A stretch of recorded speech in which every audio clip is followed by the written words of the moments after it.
السلام علیکم بچوں، ممتاز گرلز اسکول میں خوش آمدید۔ امید اب خیریت سے ہوں گے۔ ہم معاشرت علوم پڑھ رہے ہیں اور معاشرت علوم میں ہم نے پڑھنا ہے سطح مرتفع بلوچستان۔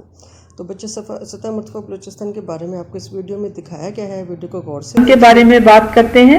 سطح مرتفع بلوچستان جو ہے وہ کوہ سلیمان اور کوہ کیرتھار کے مغرب کی طرف واقع ہے، صوبہ بلوچستان میں ہے یہ۔ اس کی سطح ریتلی اور پتھریلی ہے، یعنی یہ بنجر ہے، ریت اور پتھر ہیں یہاں پہ۔ خشک پہاڑیوں کا یہ سلسلہ شمال مشرق سے جنوب مغرب کی طرف پھیلا ہوا ہے۔ یہ علاقہ معدنی اعتبار سے بہت اہم ہے۔ معدنیات وہ قیمتی دھاتیں ہیں جو زمین کے اندر سے نکلتی ہیں، اور یہاں سے تانبا، گندھک، قدرتی گیس اور کوئلہ نکالا جاتا ہے۔ آپ کو پتا ہے کہ سوئی گیس بلوچستان میں، سوئی وہ جگہ ہے جہاں سے پہلی دفعہ گیس نکلی تھی، اسی کے نام ہے، پوری پاکستان میں اسے سوئی گیس کہا جاتا ہے۔ اس سطح مرتفع کے وسط میں نمکین پانی کی ایک جھیل ہے جس میں چند ندی نالے آ کر گرتے ہیں۔ آپ کو پتا ہے جھیل ایسے علاقے کو کہتے ہیں جو چاروں طرف سے خشکی سے گھرا ہوا ہو۔ یہاں کی آب و ہوا گرمیوں میں گرم خشک اور سردیوں میں سرد خشک ہے۔ یا بارش بہت کم ہوتی ہے، یعنی بارش کم ہوتی ہے تو سردی بھی بہت زیادہ پڑتی ہے اور گرمی بھی بہت پڑتی ہے۔ تاہم جہاں پانی دستیاب ہے وہاں پھلوں کے باغات لگائے جاتے ہیں، انگور، سیب، انار۔ چشموں کے پانی کو کاریز ڈھکا ہوا کھال کے ذریعے باغوں اور کھیتوں کو دیا جاتا ہے۔ یہ ایک جو ہے وہ بہت خوبصورت چیز ہے کہ پہاڑوں کے بیچ میں کھود کر کھالیں اور نالے بنائے گئے ہیں۔ اس علاقے میں زیارت جی تو بچوں، ہمارا اگلا سبق جو ہے وہ دریائے سندھ کے میدان ہیں۔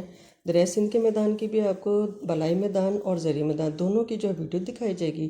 ویڈیو کو غور سے دیکھیے اور پھر اپنے اچھی طرح سے پڑھ کے سوالوں کے جواب جو ہے نا آپ نے کرنے ہیں، اور ہر بات کو غور سے سننا اور یاد کرنا اور سمجھنا ہے۔ تو جی ویڈیو دیکھیے۔ خطہ جات میں دریائے سندھ کا میدان پاکستان میں اس وسیع میدان کو دو حصوں میں تقسیم کیا جاتا ہے، دریائے سندھ کا بالائی میدان اور دریائے سندھ کا زیریں میدان۔ دریائے سندھ کا بالائی میدان جو ہے وہ پاکستان کی مشرقی سرحد سے مغرب کی طرف کوہ سلیمان تک اور جنوب میں ضلع بہاولپور کی سرحد تک پھیلا ہوا ہے۔ اس علاقے کو دریائے سندھ، دریائے جہلم، دریائے چناب، دریائے راوی اور دریائے ستلج سیراب کرتے ہیں۔ یہ جو ہے اس کی حدود جو ہیں وہ سرخ لائن سے واضح کی گئی ہیں۔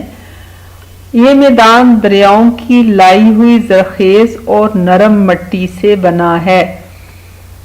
پنجاب کے مشرقی علاقہ جات میں سالانہ بارش کم ہوتی ہے جو فصلوں کی کاشت کے لیے کافی نہیں ہے، یعنی یہاں پہ بارش کم ہوتی ہے تو اس لیے فصلیں کو پانی دینے کے لیے بارش کی اس کمی کو دریاؤں سے نہریں نکال کر پورا کیا گیا ہے۔ ان میدانی حصوں میں نہروں کا جال بچھا ہوا ہے، تو دریاؤں کے اوپر ڈیم بنائے جاتے ہیں، پھر بیراج بنائے جاتے ہیں۔ بیراج اسپیشل ڈیم ہوتے ہیں جن پر مضبوط گیٹ لگے ہوتے ہیں جس سے پانی کا اخراج نہروں میں کنٹرول کیا جاتا ہے۔ تو بالائی سندھ کے میدان میں چشمہ بیراج ہے میاں والی میں، ہیڈ مرالہ سیالکوٹ میں، بالوں کی بیراج ہے۔ اس کے علاوہ تقریباً چھوٹے موٹے 16 بیراج ہیں جو کہ نہری سسٹم کو سپورٹ کرتے ہیں۔ دریائے سندھ کا زیریں میدان ہم دیکھتے ہیں وہ کیسے بنتا ہے۔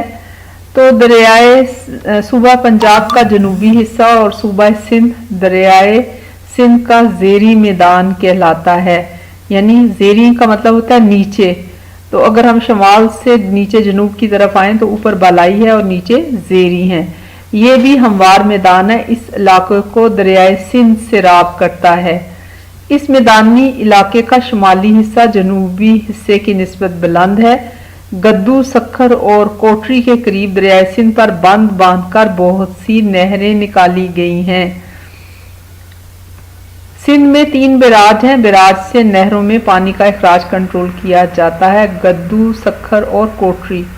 دریائے سندھ کے میدان کا یہ حصہ بھی نرم اور زرخیز مٹی سے بنا ہوا ہے، مگر بارش کم ہونے کی وجہ سے یہاں کی زمینیں مدتوں بیکار رہی اور لوگ خانہ بدوشوں کی طرح زندگی